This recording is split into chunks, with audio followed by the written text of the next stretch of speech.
भगवती जगदम्बा महामाया आद्या शक्ति परमेश्वरी भुवनेश्वरी को मेरा आदरपूर्वक प्रणाम है। तो जन्मेजय जी और जन्मेजय और उनके बड़बाबा जी व्यासदेव के बीच में वार्तालाप चल रहा है। तो जन्मेजय ने कहा, मुनिवर व्यास जी, मुझे ये बात समझ नहीं आ पा रही कि जो व्यक्ति इतना धार्मिक होते हैं, बहुत से व्यक्ति निरंतर धर्म का पालन करते हैं, फिर भी वो जो है वो उनके साथ विपरीत हो जाता है, जो नहीं होना चाहिए, और जो बुरे लोग हैं वो पनप जाते हैं। तो ये क्या बात है? बोले कि देखिए, ये महाभाग वसुदेव जी, जिनके जो धर्म का ही निरंतर पालन करते थे, वो कारागार में अपनी पत्नी देवकी के साथ बंदी हो गए। देवकी भी बड़ी जो है पतिव्रता स्त्री, बड़ी सीधी सादी थी, और उस कारागार में भगवान ने अवतार लिया। अब भगवान अवतार कारागार के बाहर भी तो ले सकते थे। अब कारागार में भगवान श्री कृष्ण ने अवतार लिया, वासुदेव ने। और फिर ये जो विचित्र घटनाएं हैं इस तरह की, और कंस कंस तो बड़ा आदर करता था अपनी बहन का, फिर उसने उसके साथ इतना गंदा व्यवहार क्यों किया, घृणित व्यवहार क्यों किया? तो कृपया मेरे चित्त को शांति प्रदान कीजिए, कुछ ऐसे वचन बताइए जो शास्त्रों से प्रमाणित हो और जिससे मेरे मन को शांति मिले। तो दूसरे शब्दों में जन्मेजय जी उनका भला करना चाहते हैं, जिन लोगों को ये संशय हो जाता है कि भगवान है भी कि नहीं है, हमारे साथ क्यों बुरा हो रहा है, हमने तो किसी का बुरा नहीं किया।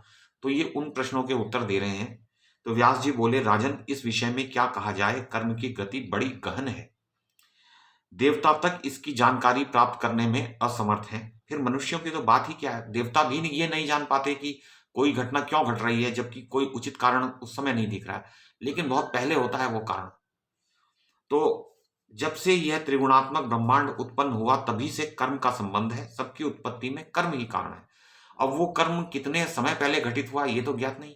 हो सकता है कि वो कुछ अनेक जन्मों पूर्व कोई घटना घटी, उसका फल अब उचित परिस्थिति प्राप्त होने पर ही तो घटित होगा वो, क्योंकि ये संसार स्वाभाविक रूप से चल रहा है और स्वाभाविक रूप से ही वो फल प्राप्त होते हैं।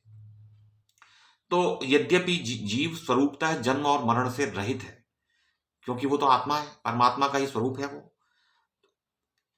फिर भी कर्म रूपी बीज के प्रभाव से अनेक योनियों में बार बार जन्मते और मरते रहते हैं। तो जो जीव अमर है, अविनाशी है, वो शरीर में बंद होकर बार बार मृत्यु और जन्म का अनुभव करता है। कर्म समाप्त हो जाने पर जीव का देह से संबंध कभी नहीं हो सकता।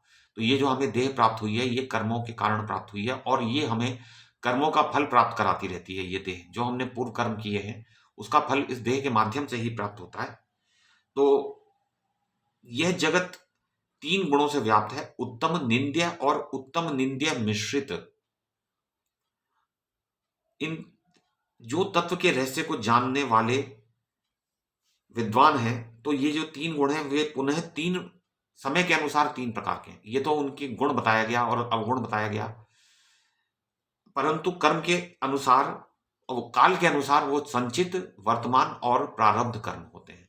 कुछ कर्म वो हैं जो हमने कर चुके, जो पहले हम कर चुके पिछले जन्मों में, तो वो संचित हैं, वो हमारे जमा हो चुके, संचित, उनका संचय हो गया। फिर जो हम करते रहते हैं जो कार्य, वो वर्तमान कर्म है। कुछ कार्य ऐसे हैं जो हम बाद में करेंगे। तो ये कर्म तो कभी रुकते नहीं है, इसीलिए कर्म संन्यास इत्यादि की बात भगवत गीता में भगवान श्री कृष्ण, वासुदेव कृष्ण अर्जुन से कहेंगे। जब महाभारत के युद्ध में उन्होंने कहा, तो यही कहा कि भाई कर्म जहां तक हो सके उसको रोक दो। इसीलिए लोग जड़ समाधि में ठूंठ की भांति बैठ जाते हैं कि हाथ पैर हिलेंगे तो इसका परिणाम भी आएगा, मन हिलेगा, मन चंचल हो जाएगा तो उसका परिणाम भी आ जाएगा। तो इन सब को रोकने के लिए कर्म संन्यास की बात की जाती है, परंतु शुभ कर्मों को करना चाहिए। दान, पूजन इत्यादि जो शुभ कर्म है, सात्विक जो कर्म है, उनको नहीं बंद करना चाहिए, क्योंकि बिना कर्म किए तो व्यक्ति सांस भी नहीं ले सकता। तो कर्म जो है, इस देह में कर्मों की तीनों गतियों का सम्मिश्रण रहता है। तो राजन, ब्रह्मा आदि सभी उस कर्म के अधीन है, यहां तक कि ब्रह्मा, विष्णु, महेश पर भी प्रभाव पड़ता है। देखिए पिछले कर्मों का, वो तो भगवान है, प्रभु हैं, उनके ऊपर भी जब कर्म का प्रभाव पड़ता है तो मानव कैसे बच जाएंगे? महाराज, सुख दुख, जरा मृत्यु, जरा का अर्थ है बुढ़ापा, मृत्यु, हर्ष, शोक, काम, क्रोध तथा लोभ, ये सभी देह से संबंध रखने वाले गुण हैं। तो लक्षण है, अर्थात गुण का अर्थ है कि लक्षण है ये। कुछ तो प्रारब्ध की प्रेरणा से सब पर ये प्रभाव डालते हैं। राग द्वेष आदि भावों से स्वर्ग भी खाली नहीं है। स्वर्ग के देवता भी एक दूसरे से राग और द्वेष रखते हैं, तो फिर मानव क्यों ना रखेंगे भाई। तो इसलिए बच के रहना चाहिए, परंतु हमें इन इन विपरीतार्थक जो द्वैत भाव हैं उनसे बच के समभाव बीच का मार्ग अपनाना चाहिए, जो दोनों जहां पर आकर मिल रहे हो। तो क्योंकि देवताओं, मनुष्यों और पशुओं सबसे ये संबंध रखते हैं, तो पशुओं में भी होता है कि पशु भी जिस भाव से भावित होकर जो कर्म करता है उसका फल वो भुगतेगा। तो जो जो हिंस्र पशु हैं वो फिर वो उन योनियों में जाएंगे जिनकी उन्होंने हिंसा की है। जो हिंसित हुए हैं वो हिंसक बन के उत्पन्न होंगे। तो ये तो अदला बदली चलती रहती है। तो पूर्व जन्म के किए हुए वैर और स्नेह के अनुसार ये विकार शरीर में आश्रय पाते हैं। कर्म शेष न रहने पर प्राणियों की उत्पत्ति सर्वथा असंभव है। कर्म के विषय में यह कारण नित्य माना जाता है।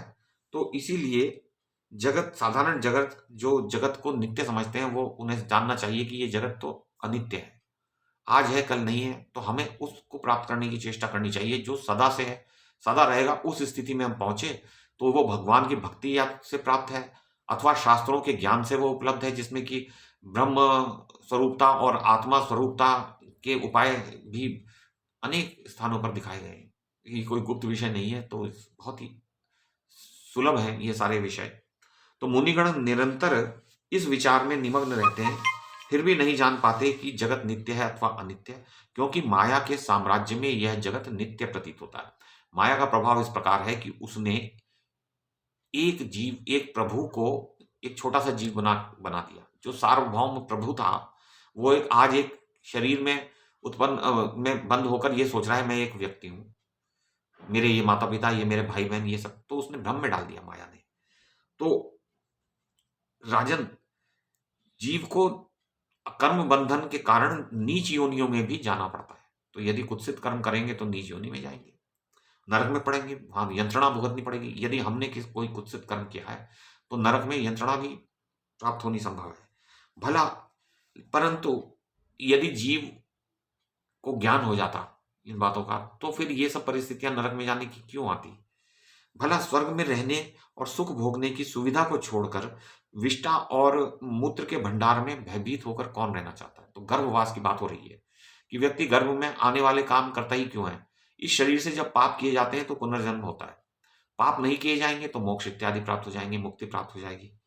तो फूलों से खेलने, जल विहार करने और सुखदायी आसन पर बैठने के आनंद का परित्याग करके किस व्यक्ति को गर्भ में वास करना अभिष्ट है। तो स्वर्ग की ये स्थितियां बताई जा रही हैं कि वहां सुखपूर्वक व्यक्ति रहते हैं, क्योंकि वो शुभ कर्म करते हैं, अच्छे काम करते हैं, दान इत्यादि देते हैं, त्याग करते हैं, क्षमा करते हैं, दूसरों की बुराई नहीं करते, अहित नहीं करते, परोपकार में लगे रहते हैं, धार्मिक होते हैं, सदा सात्विकी उनका भाव रहता है, बुरे निंद्य कर्मों में उनकी प्रवृत्ति होती ही नहीं। तो वो स्वर्ग अथवा मोक्ष अथवा मुक्ति इत्यादि श्रेष्ठ गतियों को प्राप्त कर लेते हैं।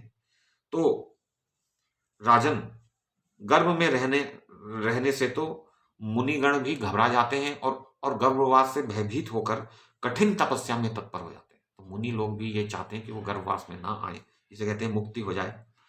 तो उस गर्भ में कीड़े काटते हैं, नीचे से जठराग्नि ताप पहुंचाती है, निर्दयता पूर्वक बंधे रहना पड़ता है। ऐसे गर्भ में कैसा सुख। तो वो सिकुड़ के पड़ा रहता है गर्भवस्थ जीव, और हाथ पैर उसके मुड़ जाते हैं। तो कारागार में रहना उत्तम, लोहे की जंजीरों से बंधे रहना भी ठीक है, परंतु क्षण भर भी गर्भ में रहना कदापि उत्तम नहीं है। एक क्षण के लिए भी नहीं रहना चाहिए। यदि वश चले तो गर्भ में 10 महीने तक रहकर महान कष्ट भोगना पड़ता है। तो गर्भवास से छूटना ये तो ऋषियों का उद्देश्य है। गर्भ से निकलते समय भी वैसी ही कठिन परिस्थिति सामने आती है। तो व्यास जी जो है वो पुनर्जन्म के दोष बता रहे हैं गर्भवास के, कि हमें मुक्ति के लिए प्रयास करना चाहिए। तो भूख और प्यास की वेदना उत्पन्न होने के बाद में अलग सताती है। जो शिशु होता है, जब पैदा होता है, उत्पन्न होता है, तो वो किसी को बता नहीं सकता उसे क्या कष्ट होता है। हो रहा है तो वो रोता है, तो माता पिता बेचैन हो उठते हैं। उन्हें समझ नहीं आता कि ये क्या हो गया, इसको कोई रोग हो गया कि व्यथा हो रही है, या भूख लग रही है, प्यास लग रही है, क्या हो रहा है। तो सबके लिए ये स्थिति दुखद है, गर्भवास और उसके बाद जन्म लेने वाली। तो देवताओं के साथ निरंतर सुख भोगने की पर सुविधा को छोड़कर सुख विघातक एवं खेद उत्पन्न करने वाला काम कोई क्यों करता है? तो ये तब होता है जब हम ऐसे कार्य करते हैं, जब हम सोचते हैं कोई देख तो रहा नहीं है, छिपकर पाप करते हैं, जब हम गुप्त रूप से अपराध कर बैठते हैं, तब ये परिस्थितियां यंत्रणा वाली गर्भवास, नरकवास इत्यादि रोग इत्यादि सामने आते हैं। तो नृपवर देवता मनुष्य एवं पशु आदि का शरीर धारण करके किए हुए अच्छे बुरे कर्म का फल अवश्य ही भोगना पड़ता है। अच्छा काम किया है तो अच्छा फल मिलेगा, बुरा किया है तो बुरा मिलेगा, ये तो सभी जानते हैं। पर उस जब लोग सामने आता है तो भूला बैठते हैं। तो तप, यज्ञ और दान के प्रभाव से मनुष्य इंद्र पद को प्राप्त कर सकता है, इंद्र बन सकता है। और पुण्य समाप्त होने पर इंद्र को भी भूतल पर उत्पन्न होना पड़ता है, एक मानव बन के, क्या कीड़ा मकोड़ा बन के। तो इसमें कोई संशय नहीं है। तो हम बाद में बात करेंगे इस विषय में कल को। तो एक एक कीट था, एक कथा आती है भगवान श्री कृष्ण की, जो अपनी पत्नी के साथ में रुक्मिणी जी के साथ बैठे हुए थे, तो एक कीड़ा चल रहा था दीवार पर, एक कीट था। तो उसको देख के भगवान हंसने लगे। तो उनकी पत्नी ने कहा, भगवान आप क्यों हंस रहे हैं इसको देखकर? तो वो बोले, तुम जानती हो ये कौन है? तो वो बोली, नहीं जानती। तो भगवान श्री कृष्ण बोलते हैं, ये जो कीड़ा है ये 21 बार इंद्र पद प्राप्त करके इंद्र का भोग भोग चुका स्वर्ग में, इंद्रलोक में, और परंतु अपने कर्मों से फिर ये कीट बन गया। तो देखो, इंद्र तक भी कीड़े बन जाते हैं कर्मों के कारण। तो हम चलते, भगवती जगदम्बा आद्य शक्ति परमेश्वरी भुवनेश्वरी को मेरा आदर पूर्वक